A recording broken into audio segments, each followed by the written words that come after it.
बिस्मिल्लाहिर्रहमानिर्रहीम। अस्सलाम वालेकुम स्टूडेंट्स, उम्मीद है आप सब खैरियत से होंगे। आज हम यूनिट नंबर 6 का एग्जाम्पल नंबर 6.6 करेंगे। एग्जाम्पल करने से पहले हम इसकी स्टेटमेंट को अच्छे तरीके से समझते हैं। A man M1 takes 80 seconds in lifting a load of 200 newton through a height of 10 metre. एक आदमी M1 80 सेकेंड्स में 200 न्यूटन की फोर्स लगाकर 10 मीटर की हाइट से हैवी लोड उठाता है। While another man M2 takes 10 seconds in doing the same job. यही काम दूसरा आदमी M2 10 सेकेंड में करता है। Find the power of each. हमने इन दोनों की पावर फाइंड करनी है कि दोनों ने कितनी कितनी पावर यूज़ की लोड को उठाने में। सबसे पहले हम इसका गिवन डाटा लिखेंगे। गिवन डाटा का मतलब होता है कि जो हमें स्टेटमेंट में ऑलरेडी गिवन होता है। जैसे देखें, हमारे पास फोर्स हमें गिवन है। फोर्स हमारे पास है 200 न्यूटन।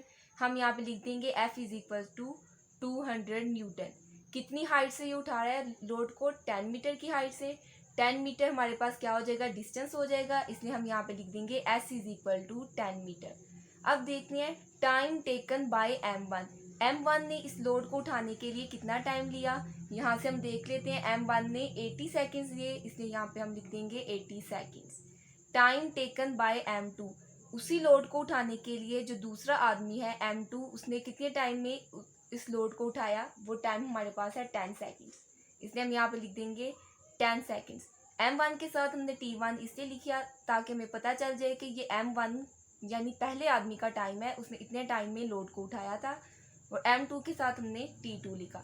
हमने यहाँ पे क्या फाइंड करनी है? पावर फाइंड करनी है, इसलिए हम यहाँ पे लिख देंगे power is equal to question mark. Question mark हमने इसलिए लगाया क्योंकि हमने इसको फाइंड करना है। अब सबसे पहले देखें, हमने फाइंड करनी है पावर का हमारे पास फार्मूला है P is equal to W/T। W हमारे पास वर्क होता है, T हमारे पास टाइम होता है। टाइम तो हमारे पास गिवन है, लेकिन हमारे पास वर्क की वैल्यू गिवन नहीं है। अब हम क्या करेंगे? सबसे पहले वर्क की वैल्यू फाइंड करेंगे। वर्क की वैल्यू फाइंड करने के लिए हम वर्क का फार्मूला यूज करते हैं। W is equal to F multiply S। F आती है हमारे पास फोर्स, S हमारे पास होता है डिस्टेंस या डिस्प्लेसमेंट। यहाँ पे हमारे पास फोर्स की वैल्यू क्या है? 200 न्यूटन, वो हम यहाँ पे पुट कर देंगे। और डिस्टेंस हमें कितना दिया गया है? 10 मीटर। S हमारे पास 10 मीटर है, हम यहाँ पे 10 लिख देंगे। 10 को 200 से मल्टीप्लाई करेंगे तो हमारे पास 2000 जूल आएगा। इसको हम न्यूटन मीटर भी कहते हैं। हमारे पास न्यूटन मीटर भी इसका यूनिट आता है और जूल भी आता है, लेकिन जो हमारे पास SI यूनिट होता है वो हमारे पास जूल होता है, इसलिए हम यहाँ पर वर्क का यूनिट जूल लिखते हैं। अब हम देखिए, हम इजीली पावर फाइंड कर सकते हैं। पावर का हमारे पास फार्मूला था W/T। वर्क की वैल्यू हमने फाइंड कर ली। टाइम की वैल्यू हमारे पास गिवन है, T1 की वैल्यू भी गिवन है, T2 की वैल्यू भी गिवन है। अब हम दोनों की पावर अलग-अलग फाइंड करेंगे। सबसे पहले हम पावर फाइंड करेंगे पावर ऑफ मैन M1, यानी जो सा मैन M1 था उसने कितनी पावर यूज की। पावर का फार्मूला वही होगा P is equal to W/T। बस इसके साथ हम T1 लगा देंगे ताकि हमें पता चल जाए कि M1 मैन ने क्या किया, T1 टाइम में कितना लोड उठाया। M1 की W की हमारे पास वैल्यू क्या आई है? 2000 जूल, वो हम यहाँ पे लिख देंगे। T1 यानी कितने टाइम में उसने किया था? 80 सेकेंड्स में, वो 80 हम यहाँ लिख देंगे। 2000 को 80 से डिवाइड करेंगे तो हमारे पास 25 आ जाएगा। S यहाँ पे हमारे पास पॉजिटिव में था, जब ऊपर जाएगा तो वो नेगेटिव में हो जाएगा। हमारे पास जो पावर का फार्मूला आता है, यूनिट आता है, वो हमारे पास है 25 जूल पर सेकेंड। इसको हम वाट भी कहते हैं। यानी मैन M1 ने कितनी पावर यूज़ की? 25 वाट यूज़ की। अब हम इसी तरीके से power of man M2 find करेंगे, यानी मैन M2 ने कितनी पावर यूज़ की। पावर का फार्मूला वही है, P is equal to W/T। यहाँ पे हम T2 लगाएंगे। T2 हमने इसलिए लगाया क्योंकि हम M2 की बात कर रहे थे, इसलिए हमने यहाँ पे T2 लगाया। W की वैल्यू वही है 2000 जूल, वो हम यहाँ पे लिख देंगे। T2 हमारे पास गिवन है 10 सेकेंड, वो हम डिवाइड में निकाल देंगे। अब 2000 को 10 से डिवाइड करेंगे तो हमारे पास 200 जूल पर सेकेंड आ जाएगा, जो हमारे पास वाट की इक्वल होगा। इस तरह हमने पावर, दोनों आदमियों की पावर फाइंड कर ली कि उन दोनों आदमियों ने कितना वेट उठाने में कितनी पावर अपनी यूज़ की। Calculate the power of a pump which can lift 70 kilogram of water through a vertical height of 16 metres in 10 second. एक पंप है जो 70 किलोग्राम वाटर को 16 मीटर की हाइट से 10 सेकेंड्स में पंप करता है। Find the power in horse power. हमने इसकी पावर फाइंड करनी है। इस बार जो हमने पावर फाइंड करनी है वो हॉर्स पावर में फाइंड करनी है। सबसे पहले हम क्या करेंगे, इसका गिवन डाटा लिखते हैं, यानी जो हमें स्टेटमेंट में गिवन है सबसे पहले हम वो राइट करेंगे। ठीक है, हमारे पास मैस गिवन है।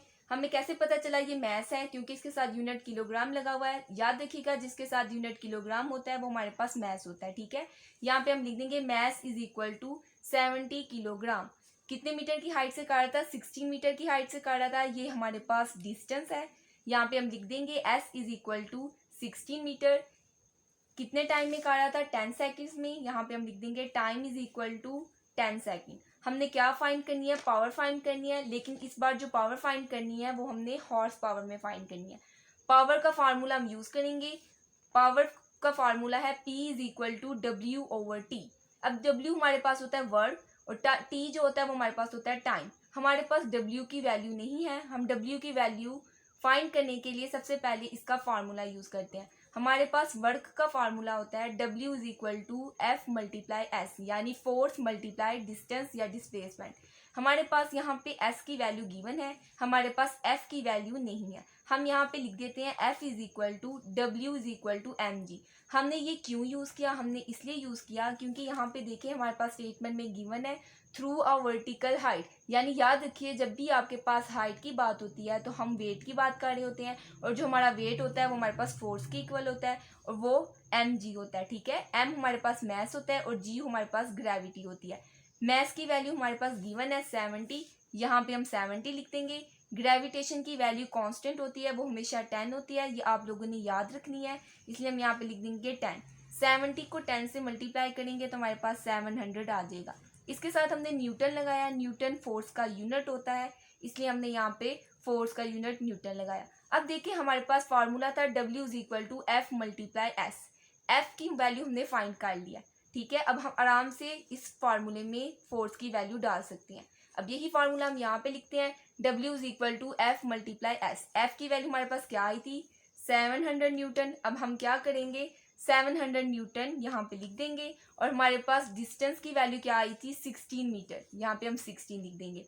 700 और 16 को जब मल्टीप्लाई करेंगे तो हमारे पास आ जाएगा 11200 जूल, यानी हमारे पास जो वर्क का यूनिट आएगा वो जूल आएगा। याद रखिएगा, वर्क का यूनिट जूल होता है। इस तरह हमने W की वैल्यू फाइंड कर ली। हमारे पास पावर का फार्मूला क्या था, P is equal to W over T।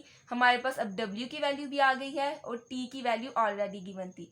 Work की वैल्यू को हम क्या करेंगे, फार्मूले में पुट कर देंगे। टाइम की वैल्यू हमारे पास क्या थी, 10 सेकेंड, यहाँ पे हम 10 लिख देंगे।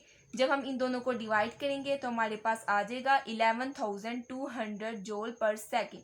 जूल पर सेकेंड हमने क्यों लिखा, क्योंकि हमारे पास जो वर्क का यूनिट होता है वो जूल होता है और टाइम का यूनिट होता है सेकेंड। जब एस को हम ऊपर लेकर जाते हैं तो हमारे पास आ जाता है जूल पर सेकेंड, जो हमारे पास वाट के इक्वल होता है। इसलिए हम लिखते हैं power P is equal to 11,200 watt. यहाँ पे जो W है ये हमारे पास वाट को शो कर रहा है। अब हमने क्या कहा था कि हमने फाइंड करनी है पावर इन हॉर्स पावर। हमने पावर के टॉपिक में पढ़ा था कि 1 हॉर्स पावर जो होती है वो हमारे पास 746 वाट की होती है। हमने पावर को हॉर्स पावर में कन्वर्ट करना है तो हमने पावर की वैल्यू को हॉर्स पावर की वैल्यू से डिवाइड कर देना है। हमारे पास पावर की वैल्यू क्या आई थी, 11,200 आई थी, वो हम ऊपर लिख देंगे, 746 नीचे लिख देंगे। जब हम इन दोनों को डिवाइड करेंगे तो हमारे पास जो पावर की वैल्यू आएगी वो आएगी 1.5 हॉर्स पावर। यानी हमने क्या किया, पावर की वैल्यू को हॉर्स पावर में कन्वर्ट कर दिया। हमने बेसिकली हमने इस न्यूमेरिकल में सबसे पहले हमने वर्क की वैल्यू को फाइंड किया। वर्क की वैल्यू को फाइंड करने के बाद हमने पावर के फार्मूले में वैल्यूज पुट की और उसके बाद हमने पावर के जो आंसर आया था उसे हमने हॉर्स पावर में कन्वर्ट कर दिया। आज का हमारा स्टूडेंट टॉपिक यहाँ पर खत्म हुआ है। काइंडली मेरे चैनल को लाइक करें, सब्सक्राइब करें, शेयर करें, कमेंट करें और बेल आइकन को क्लिक करें ताकि आपको मेरे आने वाली वीडियोस आसानी से मिल जाए। आप सब अपना ख्याल रखिएगा। ओके, अल्लाह हाफिज़।